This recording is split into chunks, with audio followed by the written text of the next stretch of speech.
Bom dia, alunos! Hoje vamos continuar nossos estudos sobre o sistema digestório. Relembrando a aula passada, vamos ver que a digestão mecânica dos alimentos começa na boca sobre a ação dos dentes. A digestão química dos carboidratos começa na boca sobre a ação da pitialina, que é chamada também de amilase salivar. E aí, depois da deglutição, o bolo alimentar desce pelo esôfago em direção ao estômago, impulsionado pelos movimentos peristálticos.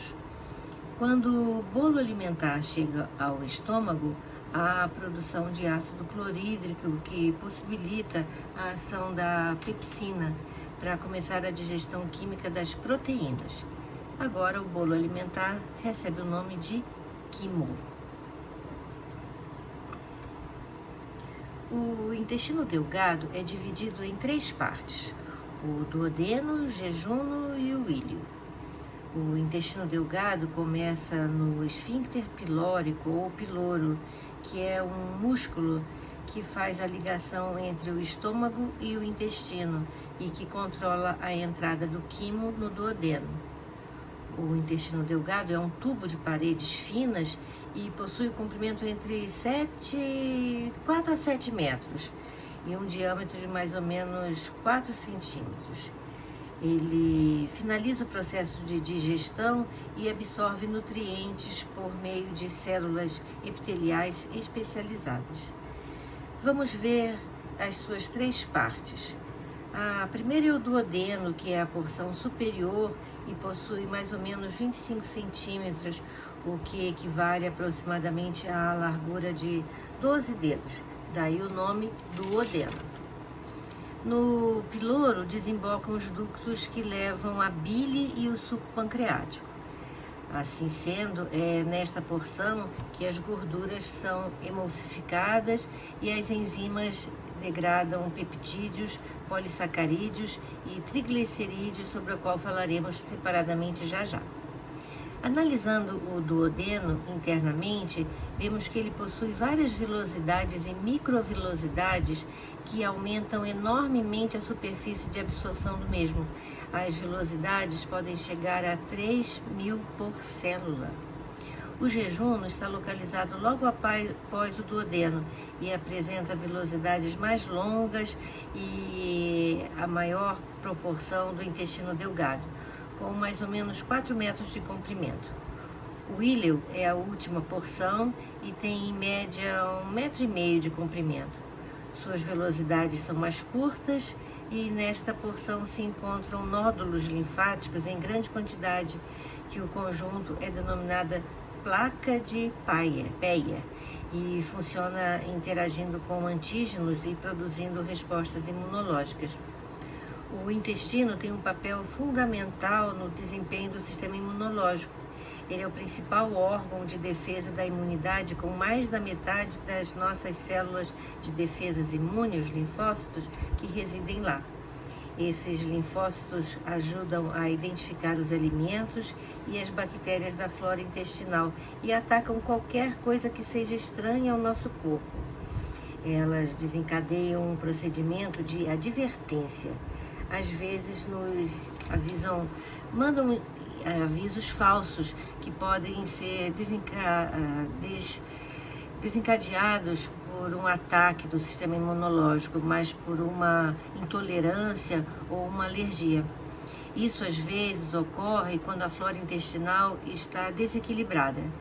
Mas voltando à função digestória, milhares de pequenas glândulas localizadas na mucosa intestinal produzem uma secreção denominada suco intestinal, também conhecido como suco entérico, que contém diversas enzimas. As principais são a enteroquinase, que transforma tripsinogênio em tripsina, e as peptidases, que completam a digestão das proteínas e das peptonas formadas no estômago. E assim decompõem essas estruturas em aminoácidos. Há também enzimas chamadas genericamente carboidrases, que atuam na digestão de disacarídeos, como por exemplo a maltase, que digere a maltose em 2 moléculas de glicose, um monossacarídeo, e a sacarase, que quebra a sacarose em uma molécula de glicose e outra de frutose. Essas duas últimas monossacarídeos absorvíveis também, isso é, passíveis de serem absorvidas. Esse aqui é o pâncreas, que fica do lado esquerdo, abaixo do estômago. Este órgão tem cerca de 15 centímetros e tem a função endócrina de produzir hormônios e a função exócrina de produzir o suco pancreático.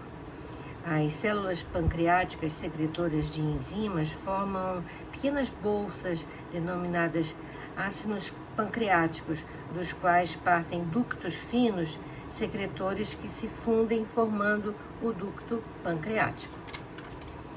Esse se junta ao ducto proveniente do fígado e forma um ducto colédoco, o qual desemboca no duodeno. O suco pancreático é uma solução aquosa alcalina que contém diversas enzimas digestivas.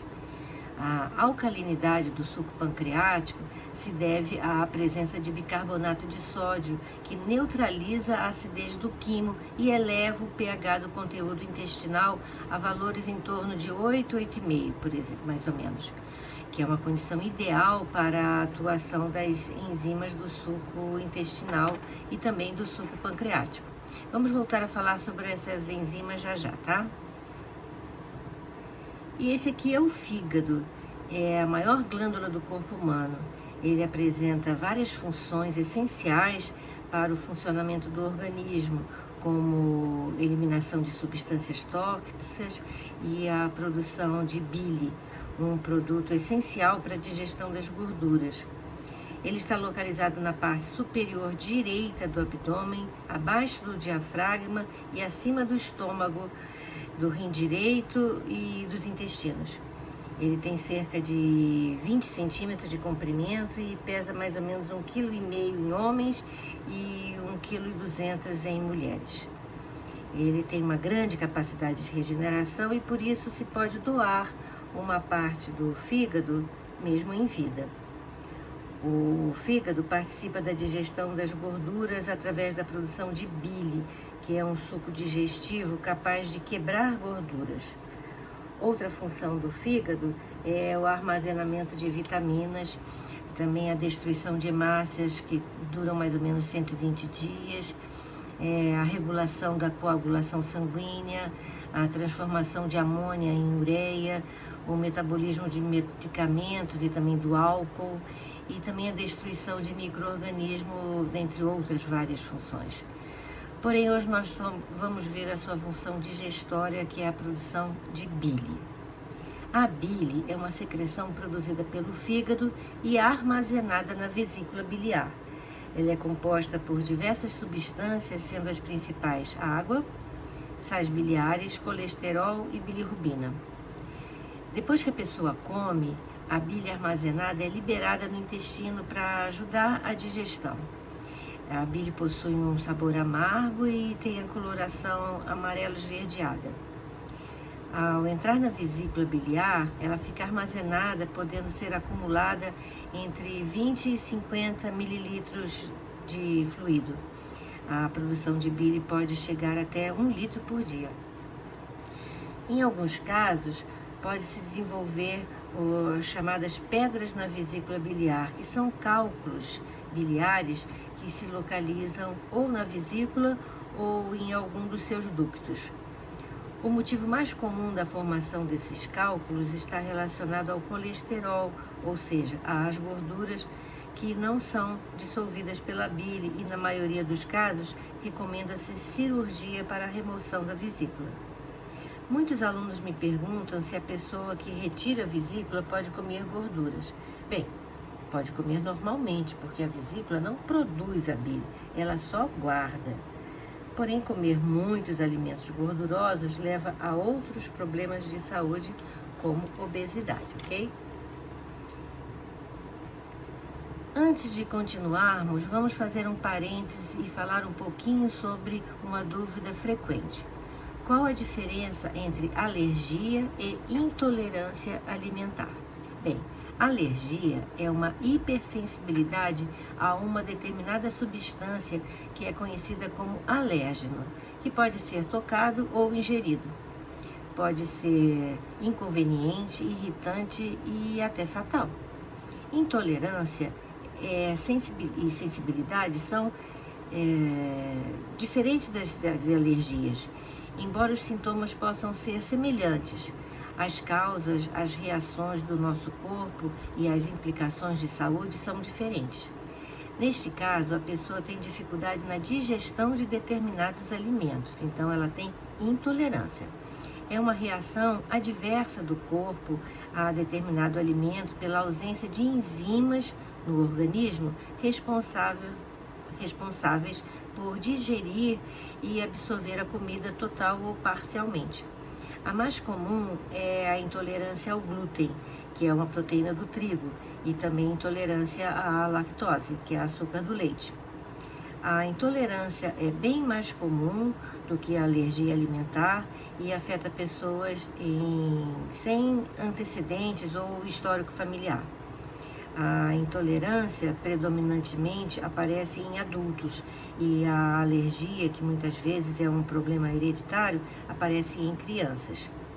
Na alergia, o alimento é visto como um agente agressor e quando a pessoa consome, o organismo produz anticorpos imediatamente.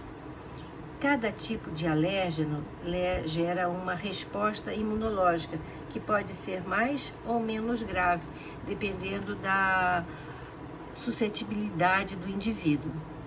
As manifestações das intolerâncias são diarreia, desconforto digestivo e até edema de glote, que pode ser fatal. Nas alergias temos manchas na pele, coceira, inchaço dos lábios e também um choque anafilático, que também pode ser fatal.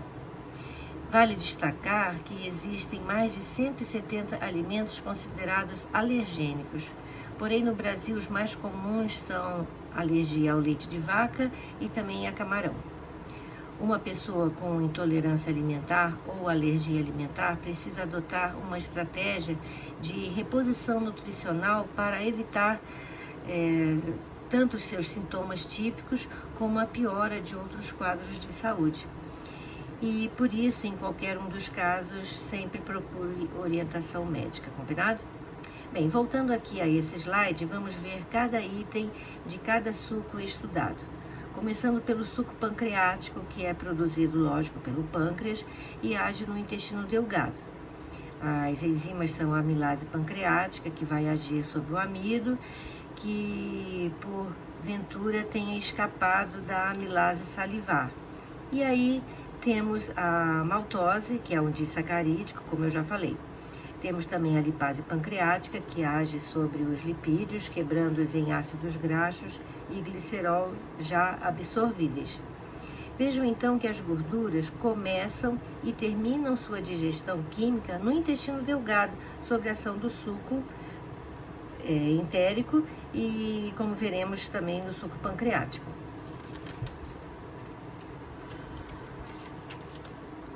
E também temos a tripsina e a quimiotripsina, que digere proteínas e peptonas, transformando-as em moléculas menores, um pouco menores os peptídeos. Da mesma forma que a pepsina estomacal, a tripsina e a quimiotripsina e as peptidases são liberadas pelo pâncreas em suas formas inativas, denominadas respectivamente tripsinogênio, quimiotripsinogênio e propeptidases. Aí no duodeno, o tripsinogênio transforma-se em tripsina ativa pela ação da enteroquinase do suco intestinal. A tripsina, por sua vez, atua sobre o quimiotripsinogênio e sobre as propeptidases, transformando-as em quimiotripsina e peptidases ativas. Então, tudo é como se estivesse em uma corrente com vários elos ligados. A digestão das proteínas, que começou lá no estômago, continua agora no intestino delgado, sob a ação das enzimas do suco pancreático. O suco pancreático é então muito importante pelas suas enzimas e por tornar o ambiente básico para que elas possam atuar, e também porque protege as paredes do duodeno da acidez do quimo, graças ao bicarbonato de sódio. Agora vamos falar sobre o suco entérico, também chamado de suco intestinal. Produzido pela mucosa intestinal, vai agir no intestino delgado mesmo, ele é produzido e vai agir no mesmo lugar. Eles têm as enzimas amilase intestinal, que vai quebrar a maltose em monossacarídeos, glicose mais glicose, a eripsina, que vai agir sobre os oligopeptídeos, quebrando-os em aminoácidos absorvíveis, e a lipase intestinal, que quebra os lipídios em ácidos graxos e glicerol, também absorvíveis. O pH do suco entérico também é básico, em torno de 8, 8,5. O último suco que nós vamos falar é a bile, que é produzida no fígado e armazenada na vesícula biliar e não possui enzimas. Então, ela não faz a digestão química de nenhum tipo de alimento, ela só emulsiona gorduras e assim possibilita a ação das lipases. A bile age sobre o pH básico também e é composta de sais biliares e pigmentos biliares. Agora, não falamos mais em quimo, em sim em quilo, que é uma solução esbranquiçada após a liberação do suco intestinal, do suco pancreático e da bile. Então, resumindo, o quimo com a bile e com o suco pancreático e também com o suco intestinal, agora se chama quilo. Esses sucos fazem uma ação química sobre os alimentos e os movimentos peristálticos presentes desde lá do esôfago fazem a digestão mecânica e formando então o quilo. Resumindo novamente, o quilo é o resultado do quimo mais os sucos pancreáticos e intestinal e mais a bile. E isso acontece no intestino delgado.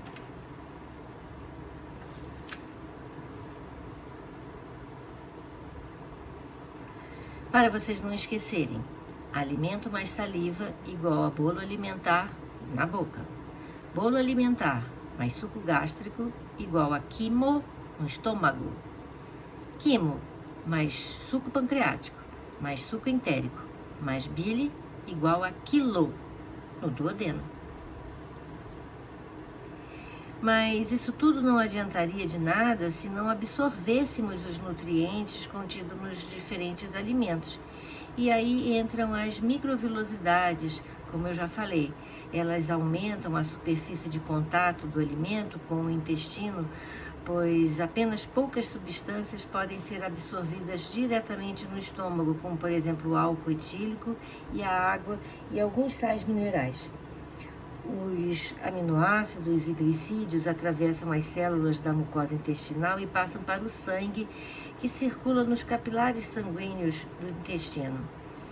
Esses se reúnem e formam uma veia porta hepática, que conduz os nutrientes absorvidos até o fígado. Daí, os nutrientes são conduzidos ao coração pela veia cava inferior, e em seguida são distribuídos para todas as células do corpo pelo sangue, que deixa o coração, assunto que nós vamos ver nas próximas aulas. Após uma refeição rica em glicídios, grande parte da glicose do sangue é absorvida por células do fígado e convertida em glicogênio, que será armazenada para ser usado em períodos de jejum. O glicerol e os ácidos graxos são absorvidos e no interior das células intestinais são novamente convertidos em lipídios. Após uma refeição rica em gordura, o sangue fica com aparência leitosa devido ao grande número de gotículas de lipídios em circulação. Mas a nível de intestino, os ácidos graxos e glicerol são lançados nos vasos linfáticos e depois é que chegam à veia cava e ao coração. Agora vamos ver a anatomia do intestino grosso, que é dividido nas seguintes partes: seco, que está aqui, quer dizer, um pouco mais para cima, né? Aqui ficou o apêndice mesmo, tá? Essa setinha está mostrando mais o apêndice, o colo ascendente, o colo transverso, o colo descendente, o colo sigmoide e, por fim, o reto. O intestino grosso tem mais ou menos 1,5 m de comprimento e 6,5 centímetros de diâmetro. E é onde ocorre a última fase da digestão e a sua principal função é absorver água e também armazenamento e eliminação da massa fecal. E nessa etapa existe também a ação da flora bacteriana intestinal, decompondo compostos que ainda não foram digeridos. A flora bacteriana intestinal é um grupo de bactérias presentes no intestino, fundamentais para o equilíbrio do pH e também para combater infecções. E também elas neutralizam, ou melhor, sintetizam vitaminas K e vitaminas do complexo B, além de melhorar o processo de digestão com a produção de enzimas que degradam nutrientes complexos. As partes do intestino grosso são o ceco, que serve como ligação entre o intestino delgado e o grosso. E aí, entre o ceco e o íleo, existe uma válvula que impede o refluxo do material que já foi conduzido para o intestino grosso. É nele também que se localiza o apêndice cecal, onde ocorrem atividades de células de defesa e onde se abrigam diversas bactérias que auxiliam na digestão.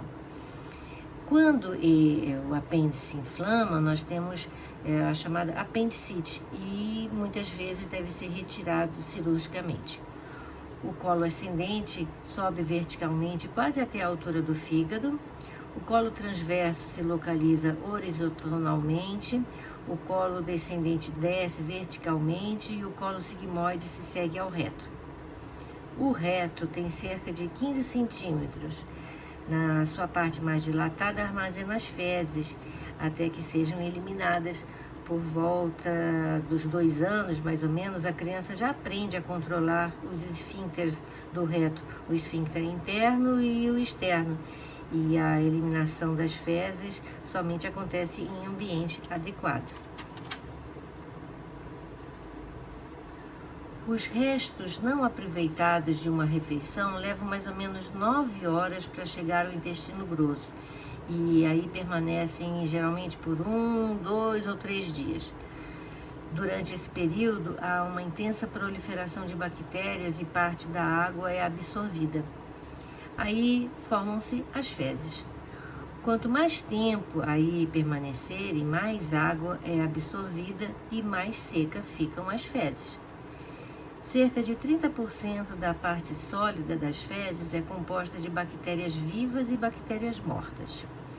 O restante é composto por fibras de celulose e outros componentes que não foram digeridos.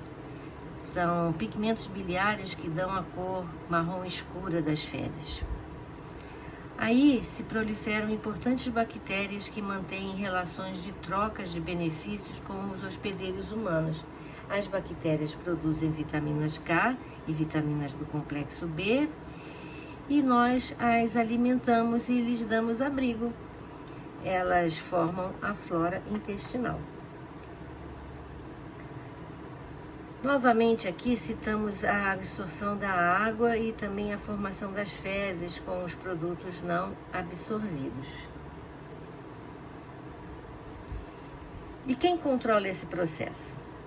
O sistema nervoso autônomo e o sistema endócrino. Como já vimos, somente a visão do alimento pode estimular a salivação na boca e no estômago, e onde há uma secreção de enzimas digestivas e ácido clorídrico. A presença do alimento rico em proteínas é o principal estímulo para certas células da parede estomacal liberarem no sangue o hormônio gastrina, que a presença estimula a mucosa gástrica a secretar suco gástrico e também relaxa o piloro e contrai a cárdia. Outro hormônio que atua na digestão é a secretina. Ela inibe a secreção gástrica no estômago, reduz a mobilidade intestinal, estimula a secreção pancreática, estimula a produção de bile e também a secreção do suco entérico. Isso acontece quando acontece a entrada do quimo no duodeno. Gorduras ou proteínas parcialmente digeridas no quimo estimulam as células duodenais a produzirem colecistoquinina, que estimula a eliminação da bile e também do suco pancreático. E por fim, o quimo, quando chega ao intestino, estimula a liberação do inibidor gástrico, também chamado de enterogastrona. E o que esse hormônio faz? Ele diminui os movimentos peristálticos e assim dá mais tempo para que a digestão aconteça.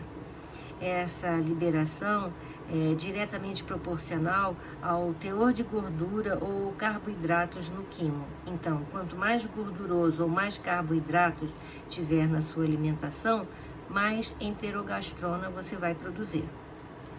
Outro hormônio que o estômago produz é a grelina.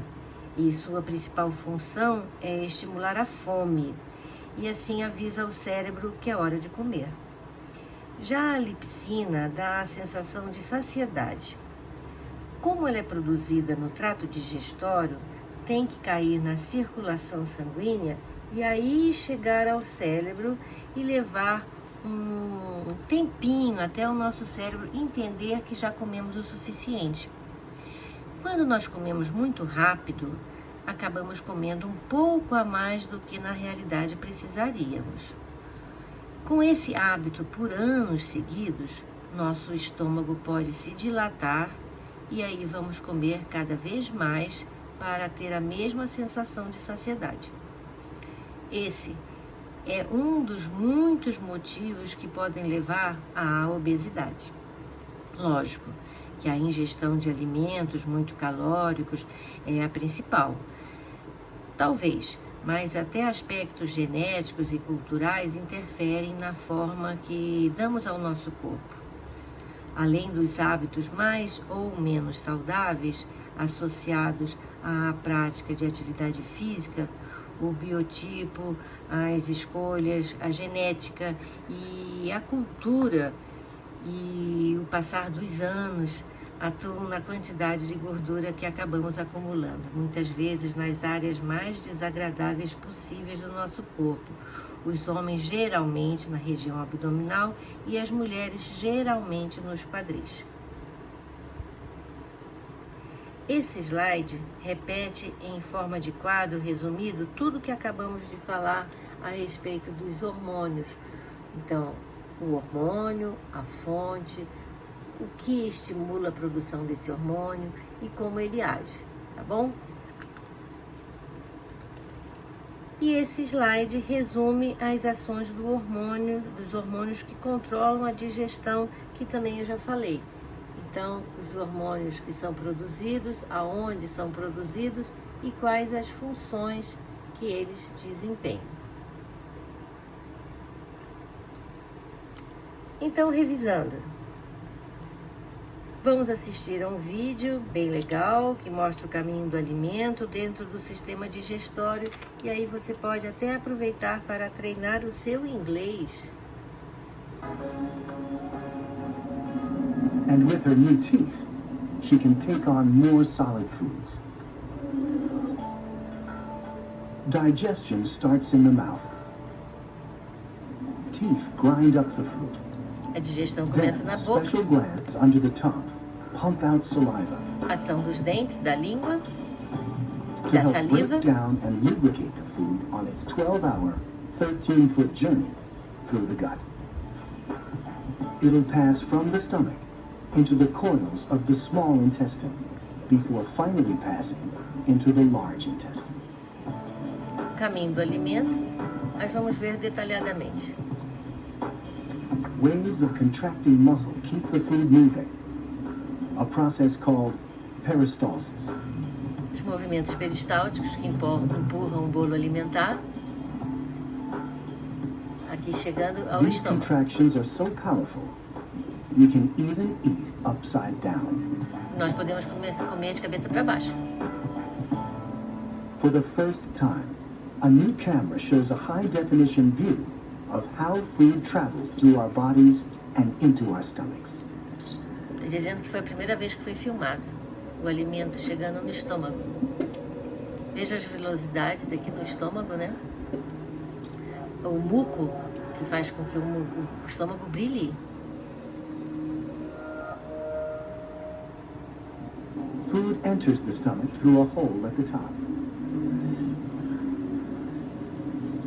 O bolo alimentar chegando no estômago vai formar o quimo. The stomach is a bag of muscle that churns, squashes, and squeezes food into liquid. At the same time, acids break the food down. The stomach walls protect themselves with a lining of mucus. Falando que o estômago se autoproduz, The acids could protege. digest parts of the stomach itself, causing stomach ulcers.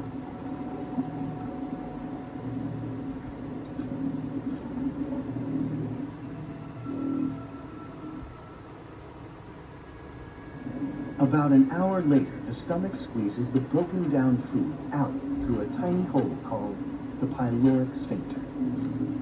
Passando por outro esfíncter, vai chegar o esfíncter pilórico, né? Vai chegar ao duodeno.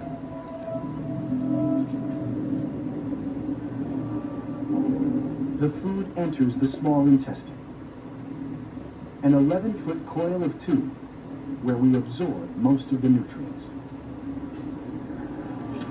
Agora nós temos o quilo. The interior wall of the small intestine is lined with millions of microscopic projections called villi. As velocidades, as These microvelocidades. increase the surface area of the gut, making it easier to absorb nutrients.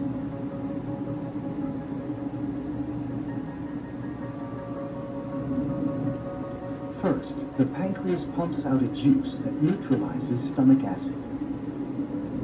O suco pancreático neutralizando a Then acidez do bile from the quimo. liver breaks down the fats into tiny droplets. A bile, que é amarelo Smaller esverdeado. droplets are easier for the intestine to absorb. After an hour and a half, the small intestine has absorbed most of the nutrients from the food. It's time for what remains to move on. It enters the large intestine through this, the ileocecal sphincter, a valve that keeps our food from going back where it came from. Agora no intestino grosso. What's left is a mix of waste food and dead cells from the walls of the gut.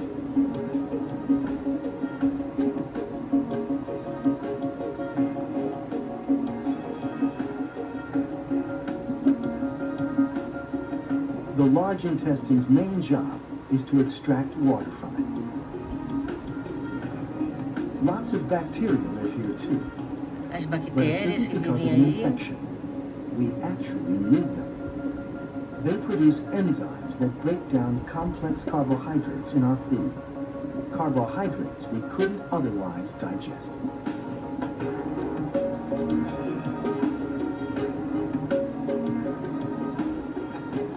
Finally, after about 12 hours, we expel what's left of our first meal.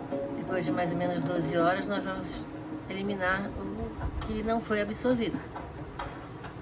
O nenenzinho sujou a fralda.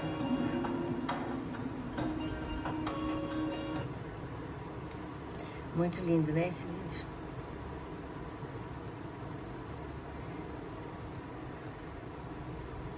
Então vamos ver nesses slides aqui as partes do sistema digestório, né?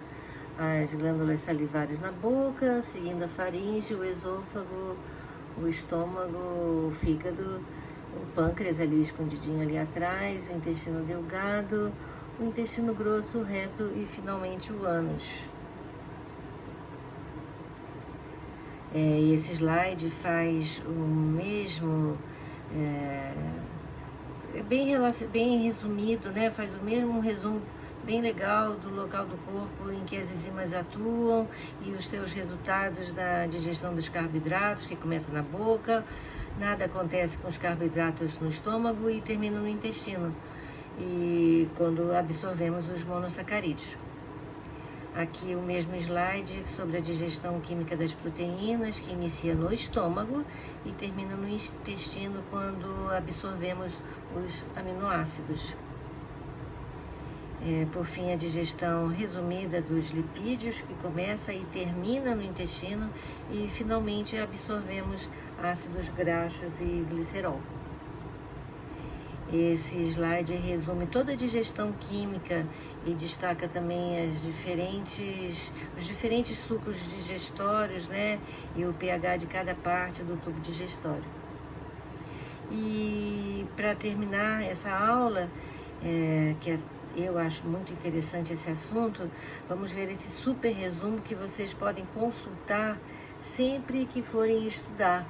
Então, os órgãos anexos, né, glândulas salivares e tal, depois o que acontece na boca, depois na faringe, no esôfago, no estômago, no intestino delgado e no intestino grosso. Esse resumo aqui está ótimo e você deve consultar sempre que você precisar. Bem, alunos, nós terminamos a aula com a frase que começamos. Nós somos aquilo que comemos, então comam bem para o seu próprio bem, ok? Até a próxima, tchau!